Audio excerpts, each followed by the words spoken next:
we're doing today, I would think it's fairly obvious considering what's right in front of you. We're going to look at a piece from one of your classmates. This is their introduction. I sent it to you in 2 separate emails, whichever one works for you. As always, there's a backup link if the first one doesn't work. I'm going to go ahead and let you know, out of the gate, this introduction does a lot right. However, our first order of business is going to be trimming this sucker. Because this is single spaced. Like you look at it, right, and you may be fooled thinking, oh, that's enough. You have to double this, right? And then you envision what it would look like in a paper as damn near a page, single spaced, like that. For the length of papers we're writing, that's probably too long. But we're going to talk about that. And hopefully the class next door will burst into flames. But all I want you to do right now, obviously, I want you to read over this introduction to the best of your ability with all the kind of tenets of an introduction in mind.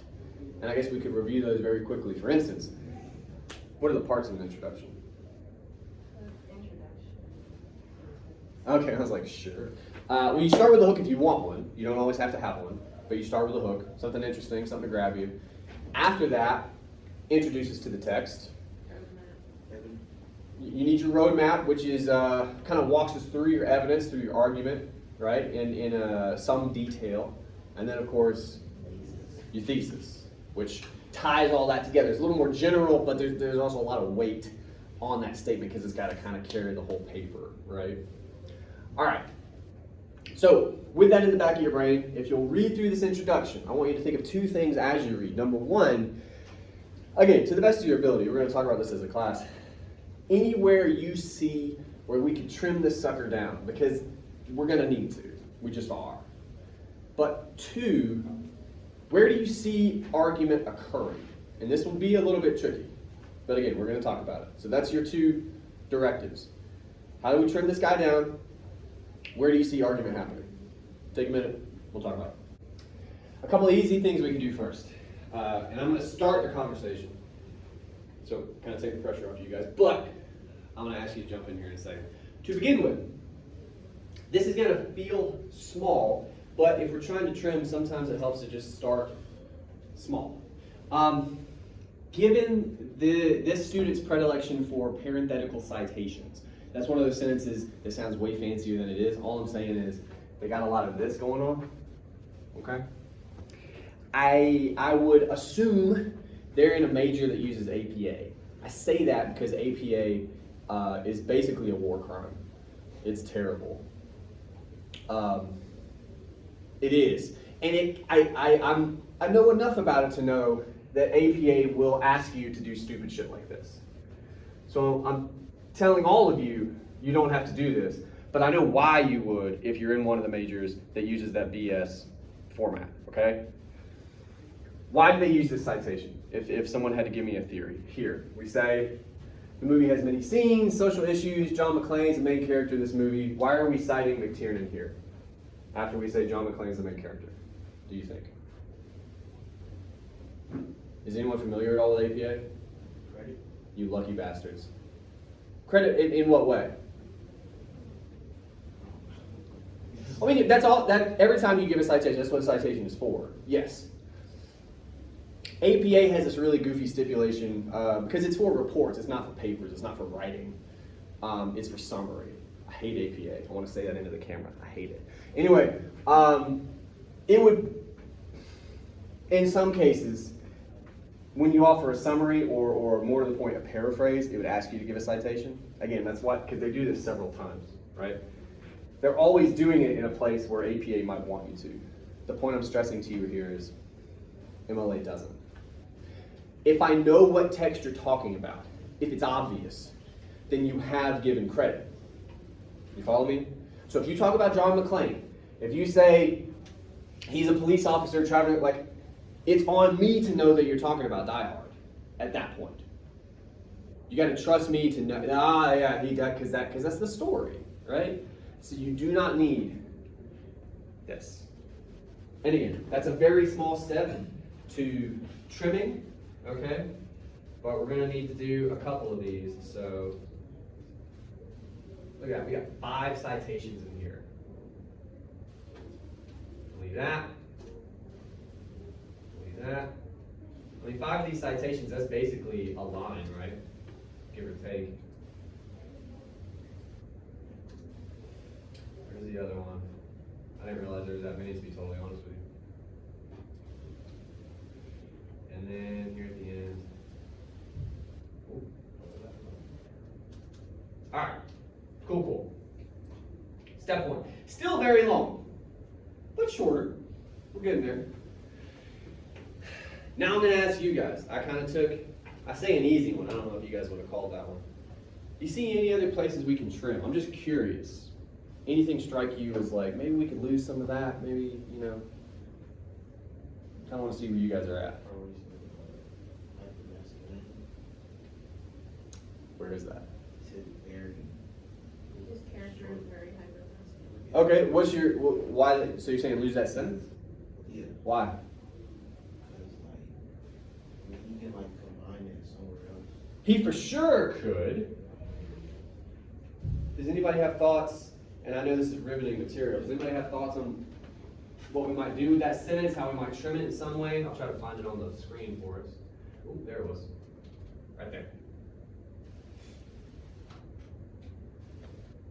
You guys think of a way we might trim that sentence up a little bit? It's already a really short sentence, right? I mean, you could add it to the sentence before. You absolutely could. Why? There's a very good, very easy reason why we could do that. Because his character is John McClane. Yeah.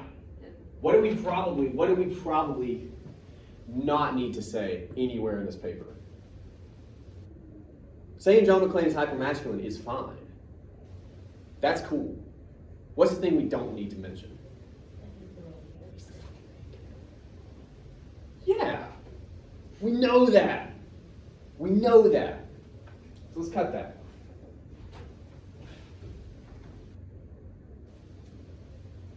And we know he's Bruce Willis. We lose that too. And hyper means very. Great.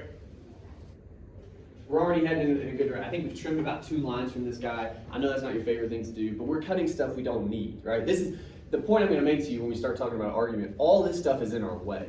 If you're the type to have a lot of padding, a lot of filler, it doesn't even bother your teachers because it's filler. It bothers your teachers because it gets in your way of actually doing anything constructive, okay? You think you've accomplished more than you have. Very good. So that's a super specific moment, but I'm totally cool with that. It started here and I think ended over here-ish, and now it's just there. Great. Anything else that struck you guys? Anything at all? the rhetorical question is in Yeah. That takes me to a slightly larger conversation, but we can have it right now. It's right here. That's what we're talking about. And it's really these two, because he introduces it as there is the question, right? So these 2 sentences: has McClane accepted a modified role in his masculinity, or has his wife decided to give up her efforts in the corporate world and return to McClane's idea of marriage? Now, you call it a rhetorical question because you're not supposed to raise a question in your paper and then answer it, because that's weird. But technically speaking, this isn't a rhetorical question because they want an answer to this, right? What would the trick then be, do you think? If you raise a question like this, what needs to happen? You need to answer it. And it's not always easy. This is a good question that they need to answer. But then the trick would be, lose the question. Give me the answer. That's your argument. If you can answer that question, you have an argument about the movie, right? Point blank. The other way to think about this, I don't know if I've given you guys this phrase before. This is a little bit of what's called narrating your process. They do it in another moment, I'll show you here in a second. But basically, sometimes when you're writing, everybody does this to a degree. I do it sometimes. You're typing what's going on in your head, right? Like, that's only natural. But sometimes what goes on in your head is literally what you need to do. You see what I'm saying? So like, I need to make sure to, and then, I wonder about this, and it ends up in your paper. So this is almost like behind the scenes. Like when you go to see Avengers Endgame, Most people enjoyed that movie, however long it was. 2.5 hours? I know, it's a long movie.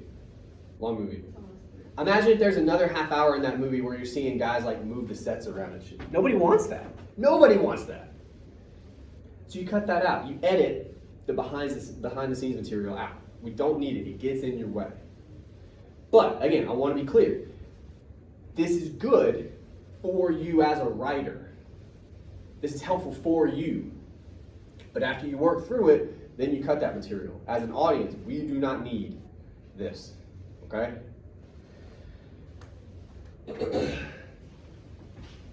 Alright.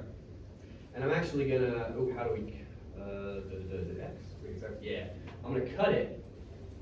And then, this is something I would do. I wanna make sure I answer that. I don't know if I have yet. So I haven't just totally deleted it. I moved it down, okay? Either way, we're doing work with our intro. It's looking a little bit better. It's still pretty big. Let me find this other narrating process real quick. Oh, it's right at the top. All right, look.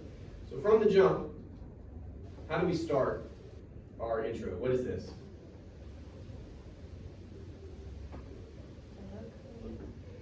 Kind of, I guess.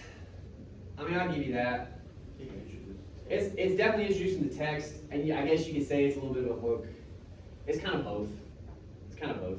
Okay? All right. So then my next question is, because I would say, I think we'd all agree that that can pretty much stay. That's fine. Okay. I'm curious about these two sentences. However, the movie is more than that. The movie has many scenes that relate to historical contexts, social issues around masculinity in the 1980s. So that sounds good, right? I'm kind of implying there's a problem. Do you have a sense of what the issue in those two sentences might be? If it helps, we'll take it sentence by sentence. Talk to me about the first sentence. The movie's more than that. What might be the problem with that sentence? We fucking know. I truly hope so, because if not, this paper is going to be really hard for you. Right? That's the whole point in writing the paper, is that there's more going on, so we don't need that. But again, the point I'm making to you is much like with the question we cut earlier. I think this is their head going, all right, there's more going on. There's historical context and social issues. I gotta figure out what those are. That's fine. You need to figure out what those are. And then you gotta go back, cut this out. I know there's historical context, because there's historical context to everything, first of all. But I also know there's social issues, because that's what we talked about all semester. Whatever argument you make is gonna tie into that conversation somehow, right? So we don't need this. Go ahead. What are they? What is it? Tell me. So it's getting in your way. It takes us longer to get to whatever you actually want to talk about when you're doing this, okay? Now these are a little more general, so I'm gonna straight up delete those. Because if you don't talk to me about historical context and or social issues, well then you're pretty much screwed anyway, so we don't need to hang on to that. All right, so we cut some narrating of the process here. Let's take a look at the score real quick. You know, I mean the bottom, yeah, we're if we double space this, it would still be over a page, but like we're getting there. It's looking manageable now. I'm going to point out the next thing, because I worry you guys don't know this, so I'm just going to say it. These quotations, I've gone ahead and highlighted them for you. There's 3 of them. And again, they're pretty good quotations. Seem to be from, I'm not familiar with any of the sources they pulled them from, but just based on these quotations, they seem pretty solid. They seem to actually have thoughts about the movie. That's cool. That's really cool. The trouble is, we don't have space in this kind of a paper for those voices in your introduction, okay? And here's why. How long is this paper? 4 pages, 5 pages, something like that? I know you guys do that as a hardship. 4 or 5 pages, whatever it is. Whatever it is. I can't remember right now. I look at the prompt too, okay? That's not a lot of time. I know you're going to disagree with me in your heart right now. Some of you are cursing me. That's okay. Point I'm making is, it's not a lot of time.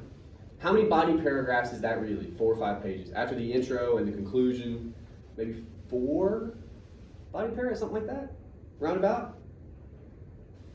That's not a lot of time. So you got to make your argument from the jump. We don't even start with our argument. We start with this person. And then hopefully we say something through here. We're going to talk about that in a second. But then we get this person, and then we get this person. Look at how much space is taken up by other people. I need to hear from you. Okay? Now, I say in this kind of paper, if we were writing an article, 20, 30 pages, you would have all the room in the world to do this. Okay? You'd have room. We just don't have the room. Right? Now, the other thing I will say, these are good quotations. They talk about some interesting stuff. Where might they better be located? Body of your paper.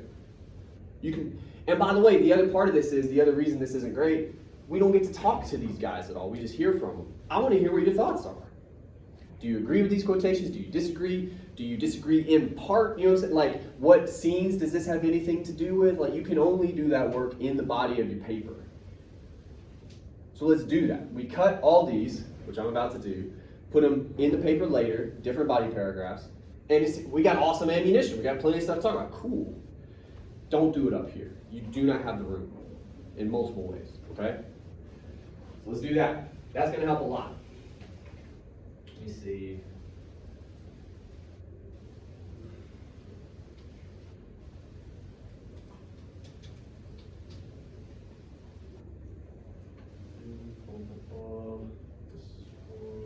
Wait, hold on. Where does it start? Oh my gosh. Oh, right there.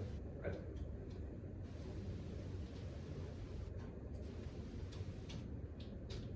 there. And then, let's go there. Okay. All right. By the way, the other thing I think probably happened, given the way their introduction was structured, I think thinking about those quotations helped them build the intro as it was, okay? So those quotations got in the way as far as the final product is concerned. But when it comes to just getting the thing written, which is all you're really worried about, do that stuff. Write the questions if you need them. Narrate your process. If you got to bring quotations into your introduction from other sources just to figure out what the hell you want to say, do that. But what I'm telling you is, there's a vast gap between drafting and final product. And I think a lot of the time you guys skimp on that last part. Understand, this needs to be a finished thing. Well, how do we finish it up? We get rid of the behind the scenes stuff we talked about. We cut out those questions. We don't need that stuff. We get rid of the quotations. We save them for later. I want to hear from you. What do we have left? Lengthwise, that's not bad. Now we're going to investigate it. I'm not saying it's perfect, but just from that looks like a damn introduction. Like now we're getting somewhere. But the point I want to make to you, because there's two halves to this conversation. This is the end of the first half. All that stuff was in our way. We can't think about what we actually have because all that other stuff was in front of it, right? Now we can actually think about what we got. To begin with,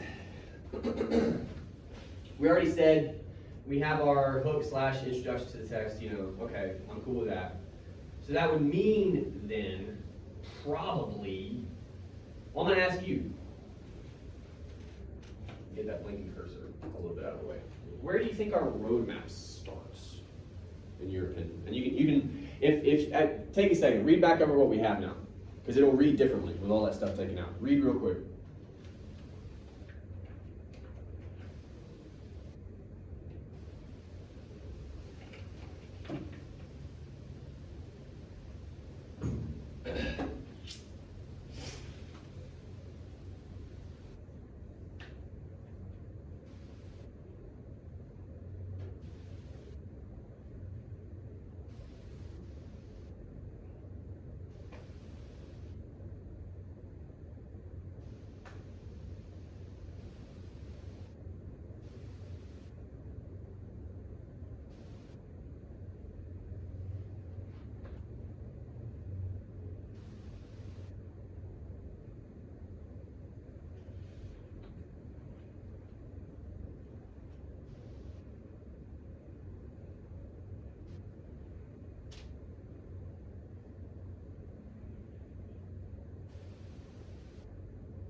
as you guys are finishing up, I'm gonna ask you first.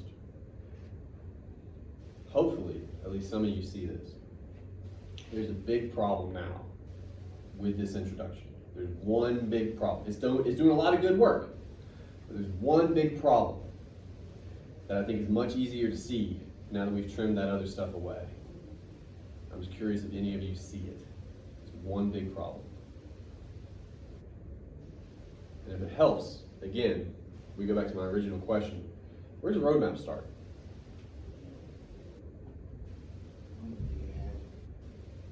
It does have one, but it could be difficult to find. Why do you say you don't feel like it has one? Then I'll come to you and touch it. Hope not. I think I take your point, but it's bigger than that. You might just be being too kind. Miss Hasha, what do you have? I feel like the roadmap starts at, this shows the shift from roles and adjustments. That is right here. Now, I agree with you that that's where our roadmap starts. I'm first going to ask, why do you feel like it starts there? Because everything else above it is just like still introducing the text. It's just very long. We have a word for that. What's the word for all this? It rhymes with mummery. Summary. That's a lot of summary. That's a lot. That's a lot. Especially considering now the length of our introduction. Half of it, you were summarizing a movie that I watched. I don't need that. You don't need that. Hopefully, right? And again, do we need some summary, especially even when it comes to the roadmap? Do we need some specific material? Sure. We cannot need all this. It's bananas. Okay? So we're going to talk about that. But to begin with, I want to dwell for just a second on the good work that they do, because I've mentioned that a couple times. Yeah, their roadmap starts right here. They're actually talking about stuff, right? They actually have ideas about the movie. Look at all the stuff we had to trim away just to, like, think about how much lower down this was before we cut all that stuff. And they only start their argument here in the last however many sentences that is. Now we've identified our real issue, and we could not have done that before. We cut out everything else out, right? Okay. So let's think about this. I'm going to give us a space just for the sake of like organizing stuff. So in some ways, this is kind of our quote unquote real introduction. This is the heart of it, all right? This is the guy we got to do work on. Now, everybody, at least the people that spoke, seem to be of the opinion that this is pretty much okay. And I'm okay with it. That's fine. Looking back at this summary, what do we need versus what could we lose? Or what could we possibly use? Like, at the very least, what do we not need at the top of our paper? You know what I'm saying? We got to cut this down pretty significantly, I think.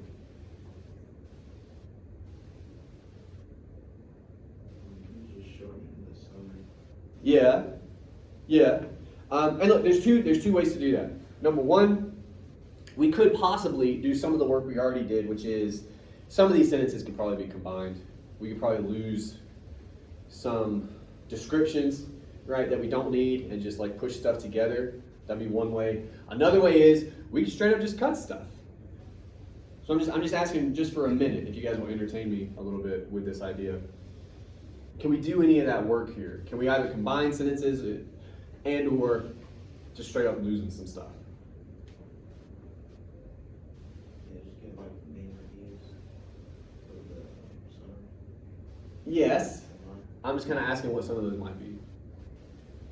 Like where it says like McCain is very unhappy, I think that's unnecessary.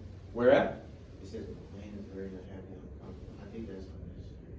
That could be like in the body. That is transpired from her decisions. Well, I'm of two minds about that. That's going like But we could go a little bit. Here, let's, for the sake of doing something, I'm going to cut that, not delete it. I'm going to put it down here for just a second. Okay. Now what do we have left? Actually, I'll be honest with you, that's not summary, right? That's a little bit of argument. put that down here too. All right. The movie opens with McClane, a police officer, traveling, blah, blah, blah, to see his wife and children. Can we combine these two sentences?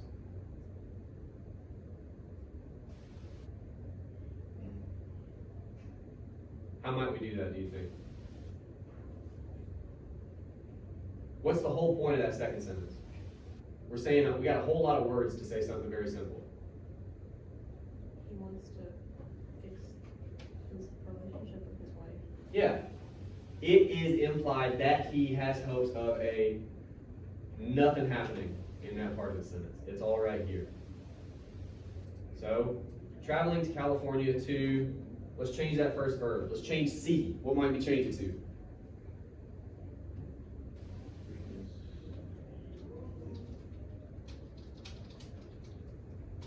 Cool.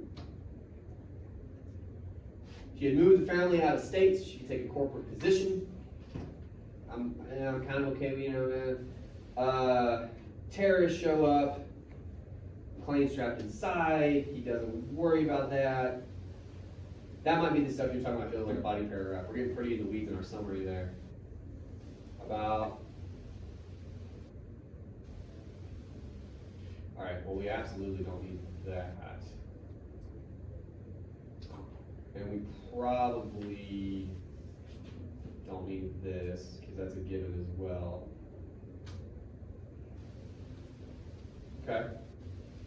So it opens with McClane, police officer, traveling to California to reconcile with his wife. She'd moved the family out of state so she could take a corporate position. The building McClane's wife works in is taken over by terrorists. And this offers McClane a chance to what? Because that's kind of the crux of the thing, right? Brehan talks about this. McClane shows up, first 20, 30 minutes of the movie, Brehan says he's an asshole. That's not a bad description. That's not unfair, right? But he said as soon as people start shooting, McClane is his best self. So in a weird way, again, we're not saying McClane is just sitting around like, man, I hope somebody would shoot somebody. Like, it's not like that. But the movie offers this character the ability to do something. And I put it like that because I think this could be the start to our roadmap, actually. What's it offer him the chance to do that he didn't have before, when he's on the plane, when he's in the limo, when he's talking to his wife about her name, right? None of those offer him a chance to do this thing that the rest of the movie does. What do you guys think that might be?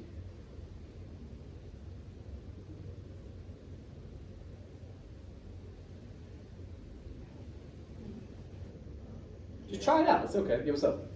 Impact on her life. Do what now? Impact on her life. Impact on whose now? Her life. In a way. Let's focus on McClane for just a second, because that's kind of what we're talking about here at the end of this. Like, we started all this with he wants to reconcile with his wife. So we started from a position of, why is McClane doing any of this?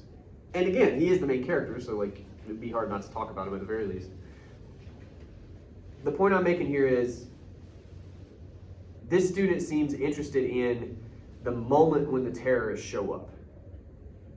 And it is a very interesting moment. But again, think about it from this character. Who is he, even in like the 20 seconds before the terrorists get there, what's going on, versus as soon as gunshots happen?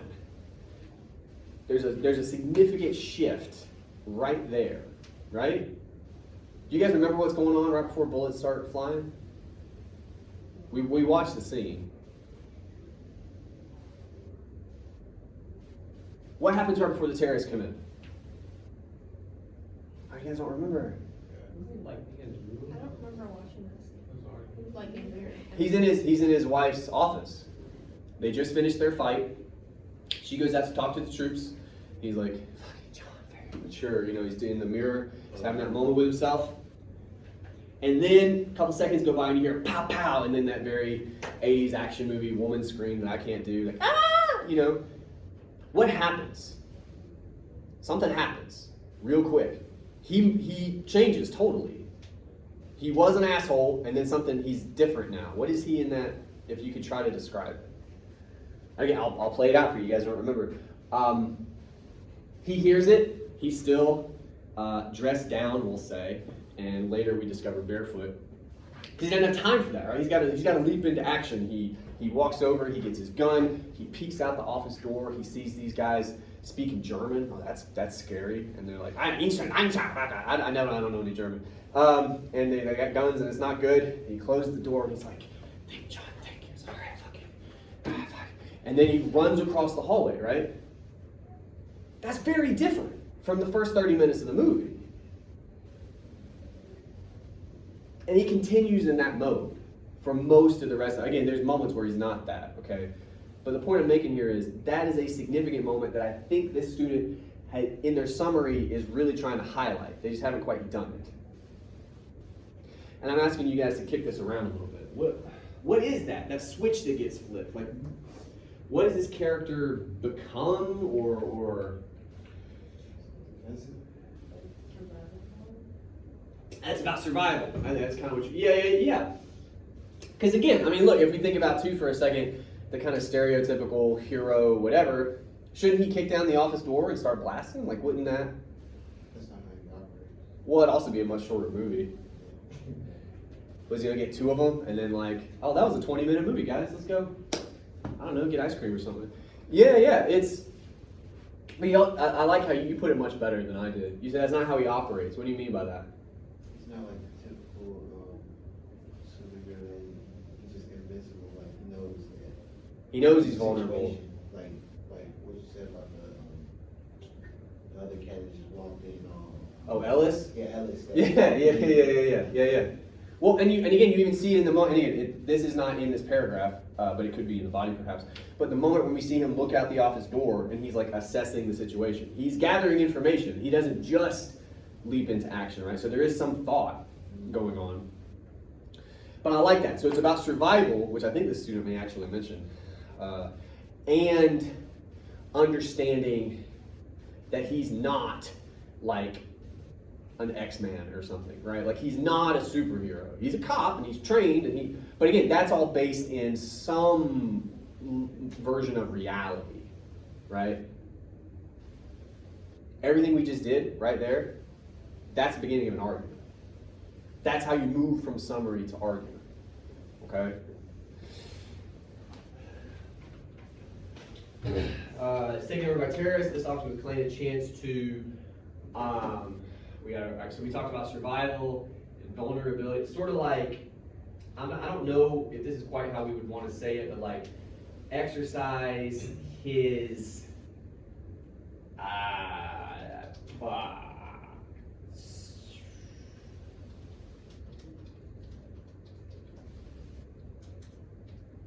that's the sort of thing you figure out as you wrote the paper. You know, I'm not in love with that phrasing. I don't know if I buy all of it. But we'd have to write the body paragraphs, right? And we may or may not come back to that idea and change it. But for right now, that's kind of what we're getting at. He is the hero in the movie, and it is a masculine sort of heroism that he embodies. But I do think it's different. And again, you said he's not a superhero. That's what's super different about the movie in 1988, is he's not Arnold Schwarzenegger or any of those other guys. And by the way, I recommend all of those movies very highly. They're a lot of fun. But this one isn't like that. That's pretty cool. This guy, right? All right. From there, they really want to talk about, this student does, her name change. And that's cool. I totally get that. We talked about it too.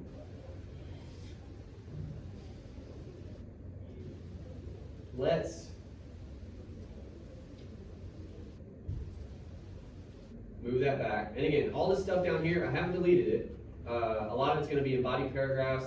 This might be, but some of it could end up back in our intro. But what are we left with now? We have still, for my money, kind of a long introduction to the text. I mean, that is as long as your intro to the text can be. Okay, we'll just say that. But at the end, we get into an argument. We start making one. And then from there, we really have our roadmap. I believe it was Natasha pointed out, absolutely correct. What are we talking about here? We say there's shifting roles. between the masculine and feminine. Oh, there's an easier way to say that. But anyway, during this time, in response to this, which we kind of got at a moment ago with McLean, right? All right, so they're saying McLean is dealing with these problems. Cool. I'm taking it somewhere, by the way. I'm just trying to review the roadmap. All right, I'm gonna make it easier for you guys. Furthermore, we already said he's dealing with the times. McLean would adopt the form of high masculinity in comparison to masculinity. We knew it. Okay, that's the modified masculinity we talked about. McLean is different somehow. All right, I'm gonna trim this up for time's sake. What's a way we could really say this quicker? We can say that much quicker. Gender. Oh, look at you. Yeah. It's not a certain person, a new issue, I guess, within gender roles. Also, we know gender roles are in society. We already said the thing about change. Rather, it is for performance of the social issues already developing in society. Okay. Changes over time. All right, I'm gonna ask you guys another question. These two sentences. We're actually gonna start with the second one first. And we're at our thesis now, by the way.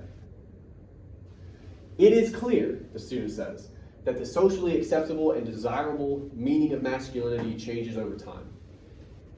To make sure we're all on the same page first, can anybody paraphrase that for me? Like, what are they saying here? They're saying it is clear what? Masculinity changes over time. Like how we view it? Yeah. My next question, is that clear? Is that something you guys are like, yeah? I got no answer. I got one nod, but.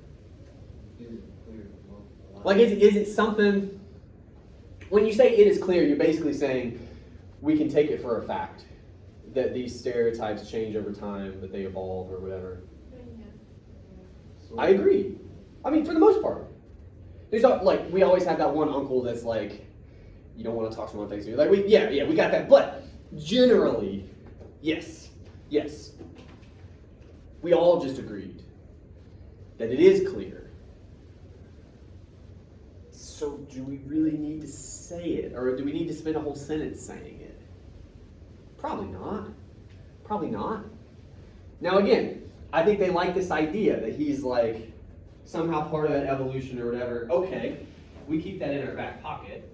I feel like you could add like the masculinity changes over time, like the sentence before it. Before it, in the first, well, that we'll keep that in the back of our head, okay? Because we actually have an issue first with the sentence.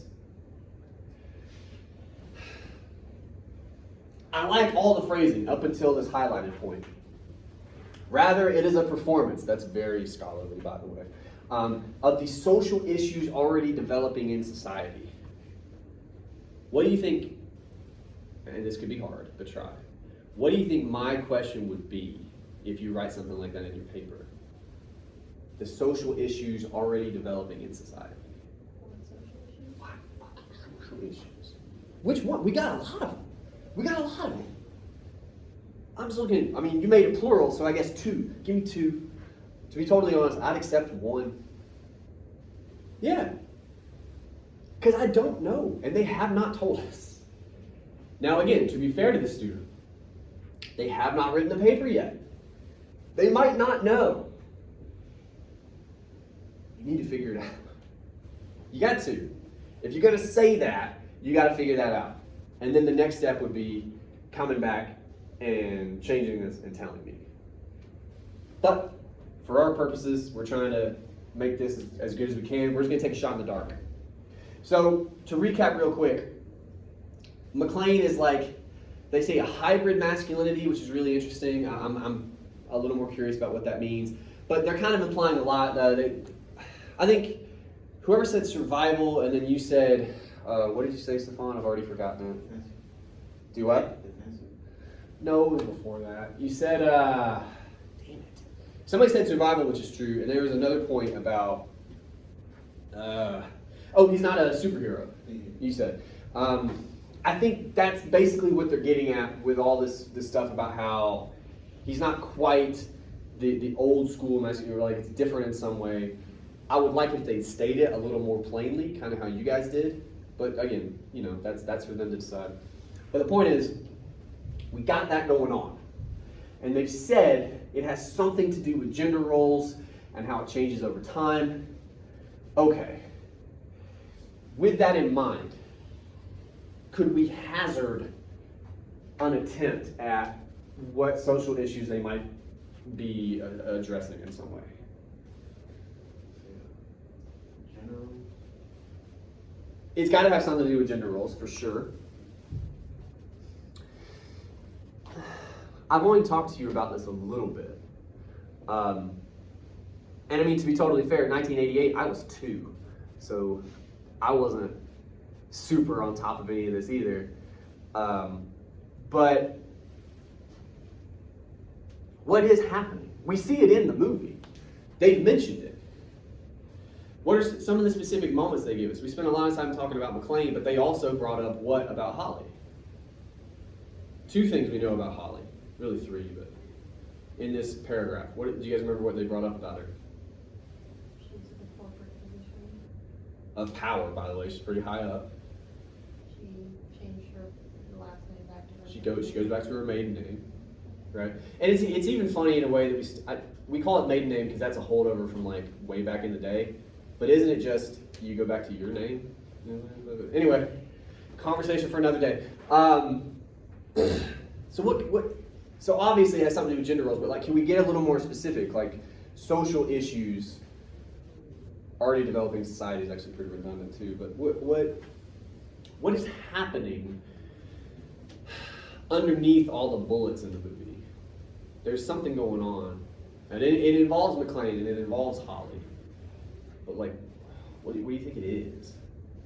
What's it got to do with gender roles? Can we at least try to say that? We don't have to be as specific, I The guess. hierarchy of masculinity change. So power. Power. So who has it? Well, that's what you meant by hierarchy. Yeah. I'm just making sure. Yeah, it's like power, who has it, who has how much of it, type of thing. And then that's shifting in some way. Right? Yeah. I think we could still get more specific. But at the very least, that's more specific than what we have. Okay? It is a performance of the, we'll say, shifting power dynamics. I'll get really fancy on you. Undergirding.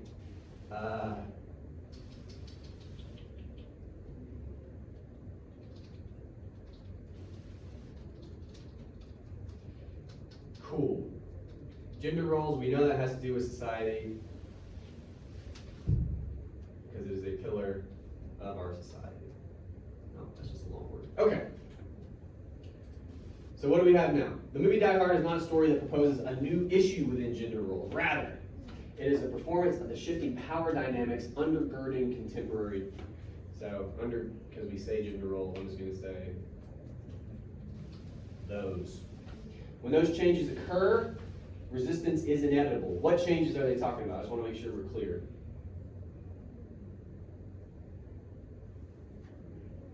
What do you think they're talking about, those changes?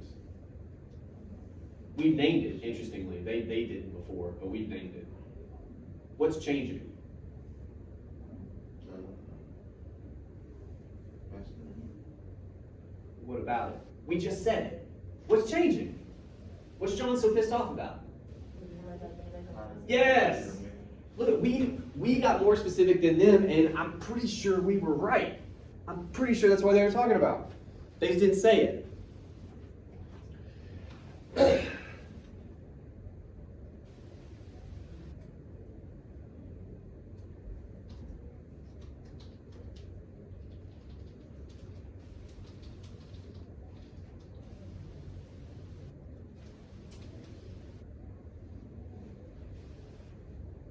Okay, as one of the results of resistance, overcompensated displays. Somebody make a little more sense out of this sentence for me. So again, we're saying Die Hard isn't trying to remake the wheel basically when it comes to gender roles, but it's performing this shift in power dynamics that's going on in the late 80s. And obviously, there'd be some resistance, because there's resistance to any kind of change. That's expected. Then they say, as one of the results of resistance, overcompensated displays of masculinity can occur. What do they mean, do you think? John and I agree with you. I'd like you to try to spell it out. What do you mean? like he was like, he was arguing with his wife. Or even on the plane, when the guy's trying to help him out, and he's kind of an asshole to that guy, right? So we're saying Like him sitting in the front seat of the limo. maybe it's a little weird. Yeah, you could read it as overcompensating, right? Like trying too hard to be this kind of guy that he wants to be. And they're, according to what we have here, this student is reading all of that as what? Not just overcompensation, but what? They give us the word. Hybrid. That's not Yeah, but they give us the word here in this highlighted bit.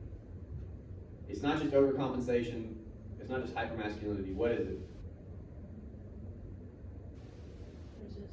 It's resistance. It's not a result of resistance. It is resistance.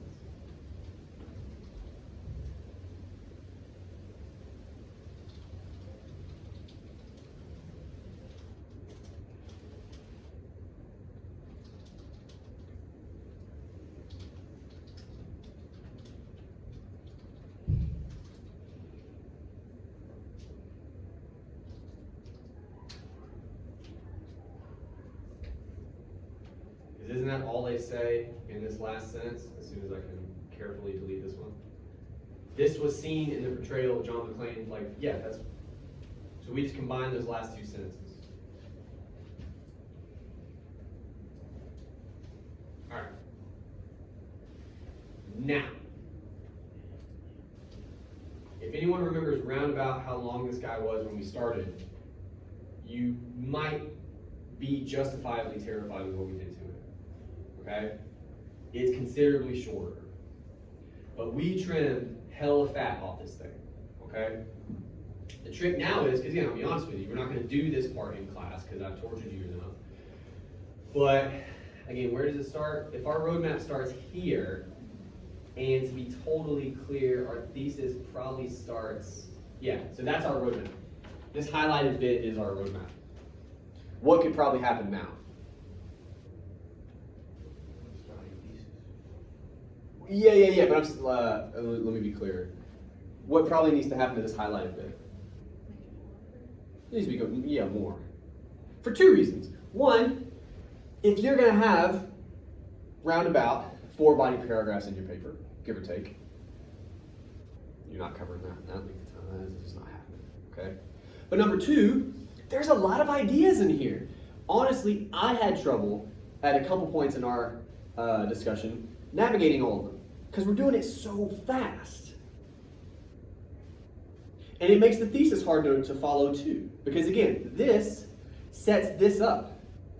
Is it easier to read because we trimmed it? For sure. But there's a lot of big ideas in here. You got to break that down for me up here. And you can use the movie to do it. Okay, so we brought up her maiden name. That's a good moment. I like that. I would put a whole lot of money on that. Probably comes up in their paper, right? Okay. They talk about it. They talk about hypermasculinity. McClane struggling with this issue. Let's help him out a little bit. Are there any moments in the movie we could talk about with McClane, quote unquote, struggling with sort of hypermasculine displays?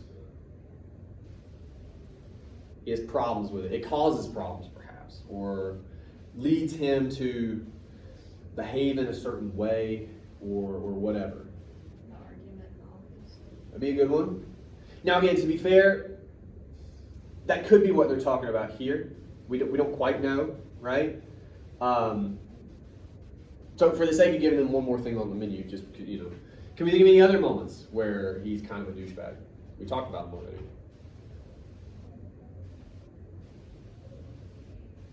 Talk to me, we haven't done this in class. I did it in a video and it bummed me out that we had to. But it was right before spring break. I knew you guys wouldn't come. Talk to me about that airplane scene real quick. We open on his hand, right? And it's his left hand. I happen to know that. Why? Does anyone remember that very first shot after we see the plane land? How do you know it's his left hand? There's one in Yeah. So that's interesting.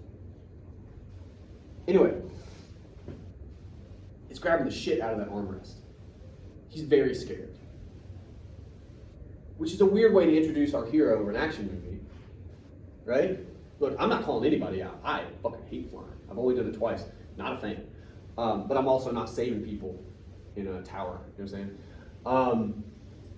And the guy notices, the businessman next to him notices. How does that guy respond?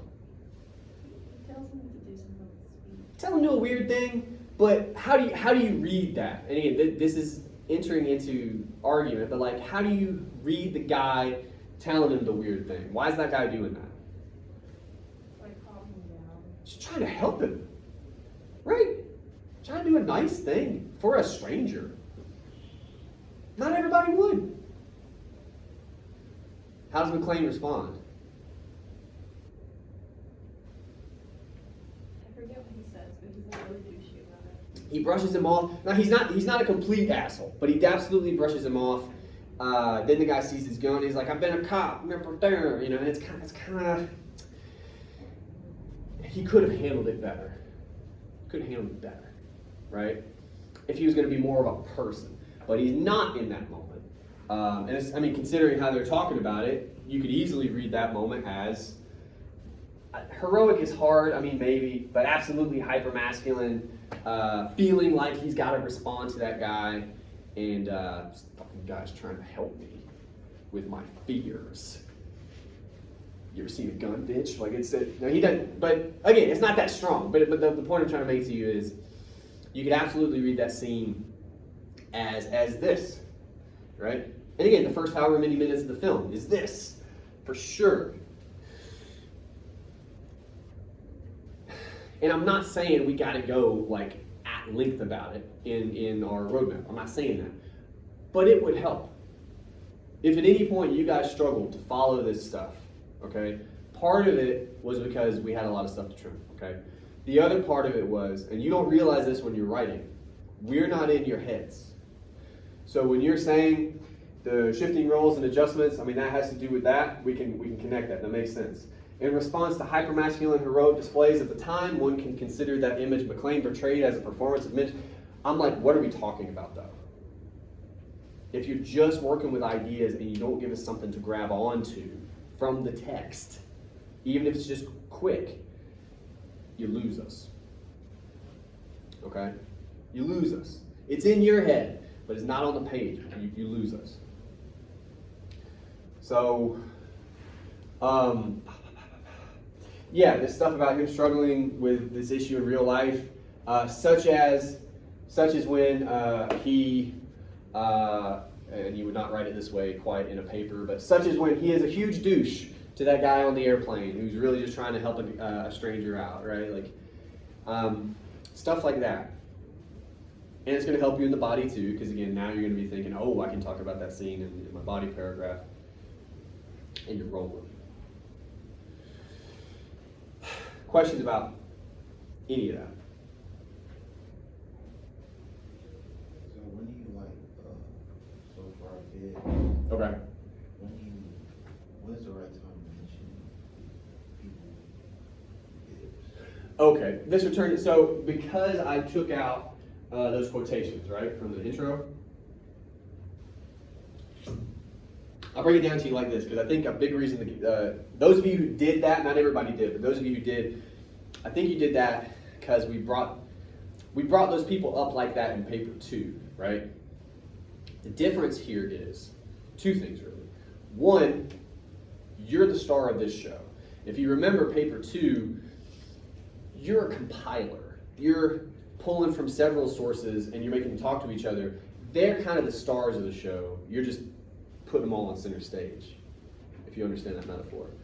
This time, these are your ideas, and you bring those people in, and again, I didn't delete them, right? They're down here. But they're your backup singers. You bring them in when you need them, and it's usually in a body paragraph somewhere. To more fully answer your question, especially with how we're using these sources, you do not have to feel any kind of pressure to introduce them, okay? So what that means is this Gates person, whoever that is, I don't need the title of their paper. I don't, to be perfectly honest, need much more than this, okay? If I want to know more, I can go to your Works Cited page. I can get that information. You got to worry about how much do I need for my argument. Would I like maybe more context than that from this paper? Because they're actually talking about Die Hard here. Yes. I'm curious how Gates arrived at this quotation. But apart from that, nah. So to give you an example, you might have that introduction, your first body paragraph. You may not need a quotation from a secondary source. So you just don't use one. It doesn't make any sense. Any of the stuff you have, whatever. You get to use second body paragraph, different scene, different detail, different argument. You're talking about it, and you're like, oh, this thing where this super scholarly thing this Kibbe person says, the masquerade disguised as a quest for the phallus, fancy word for penis, hiding both the desire and the refusal to renounce masculine social power. Maybe that comes in, and you bring that in. You quote that person as part of your argument. And again, you may agree with this person, disagree, modify it in some way. You can talk about these people, their quotations, in the same way we've talked about quotations all semester, right? So to help that make sense, real quick, what does masquerade mean? Does anybody know? Yeah, you're wearing a mask, you're pretending.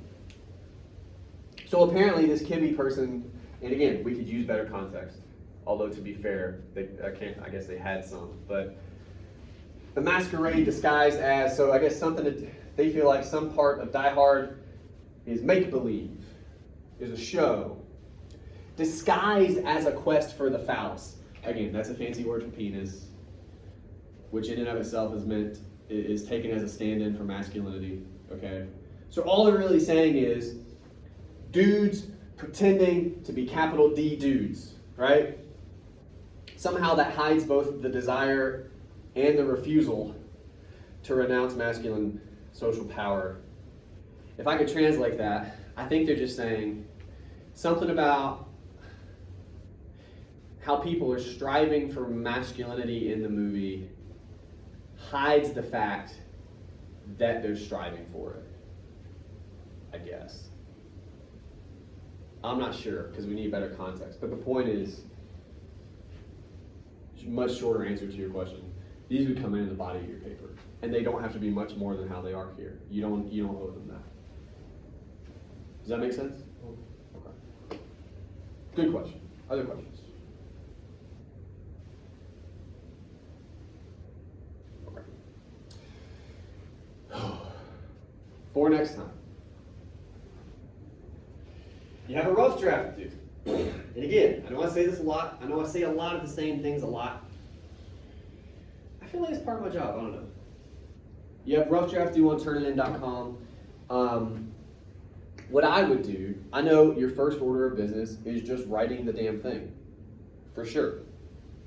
But at some point in the process, if you're interested in that better grade, because I know that's what you guys care, and I get it. You're fine to care about that. I get it. This is the difference we talked about today, okay? They had a ton written. They had a whole bunch of stuff. We cut that guy down by half, right? We didn't delete it all. A lot of it we're going to repurpose. We're going to use in other parts of our paper. It's good stuff. But it was not a finished product, okay? It was rough. So if you turn in a rough draft and it's super rough, that's okay. It is.